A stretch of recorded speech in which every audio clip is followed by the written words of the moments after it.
Effect കിട്ടുന്നതാണ് ചിരിക്കുക. പക്ഷെ ചിരിക്കാൻ മടിച്ചൊരു ലോകത്ത് ഹാപ്പിനെസ് ഇൻഡെക്സിൽ എങ്ങനെയാണ് നമ്മൾ താഴോട്ട് പോകാതിരിക്കുന്നത്? നമുക്ക് നമ്മുടെ നാടിന്റെ ഹാപ്പിനെസ് ഇൻഡെക്സ് ഒന്നാം സ്ഥാനത്താക്കണം. എല്ലാവരും പറയും ഒന്നാം സ്ഥാനത്താക്കണം. ഹാപ്പിനെസ് ഇൻഡെക്സിൽ ഒന്നാം സ്ഥാനത്താക്കണമെങ്കിൽ നമ്മൾ ചെയ്യേണ്ട എന്താണോ? ചിരിക്കുന്ന മനുഷ്യനെ നോക്കി ഓന് വട്ടാന്ന് പറയുന്നതിന് പകരം ഈ ചിരിക്കുന്ന മനുഷ്യനെ നോക്കി നമ്മൾ പറയണം എനിക്കും ചിരിക്കണം. എന്നിട്ട് നമ്മൾ ഇന്റൻഷനലി ഇപ്പൊ നമ്മൾ വ്യായാമം ചെയ്യുമ്പോൾ ഇന്റൻഷനലി ചിരിക്കണം. ഇതിന് പറ്റിയ ഏറ്റവും നല്ലൊരു മെത്തേഡാണ് ലാഫ്റ്റർ യോഗ ടെക്നിക്.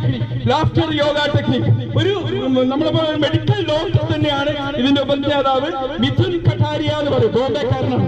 ഇന്ന് ഈ ലാഫ്റ്റർ യോഗ ദുബായില് പല രാജ്യങ്ങളും ഹാപ്പിനെസ് ഇൻഡെക്സ് നമ്മൾ മുന്നോട്ട് കൊണ്ടുപോകാൻ കഴിഞ്ഞിട്ടുണ്ട്. നമ്മൾ ഇന്റൻഷനലി ചിരിക്കുന്നതിന്